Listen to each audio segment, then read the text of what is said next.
La première chose à faire pour commencer à surmonter sa rupture amoureuse, ça va être tout d'abord de réguler ton système nerveux autonome. On te l'a peut-être jamais dit, et c'est quelque chose peut-être que tu connais pas. Mais dans la vie quotidienne, on a tous notre système nerveux autonome qui nous fait réagir de façon différente à ce qui arrive. Parce que notre cerveau, il n'est pas là pour nous rendre heureux, mais pour nous maintenir en vie. Et dans cette fonction-là, il a trois réactions.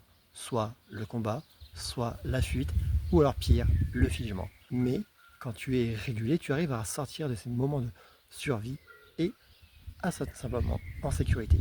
Sauf qu'un épisode aussi stressant qu'une séparation, et ben là, ton système nerveux, il se dérégule. Et pour le peu que tu étais déjà avant, imagine comment c'est plus dur pour toi de te retrouver en sécurité.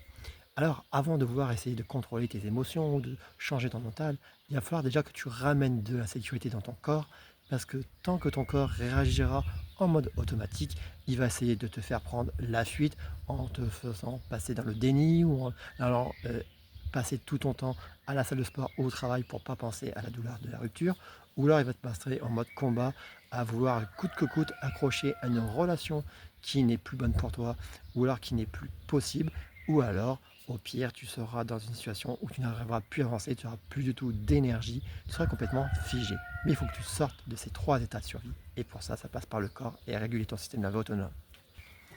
Pour réguler ton système nerveux autonome, il va falloir que tu trouves les ressources qui te font aller mieux et qui te mettent en sécurité.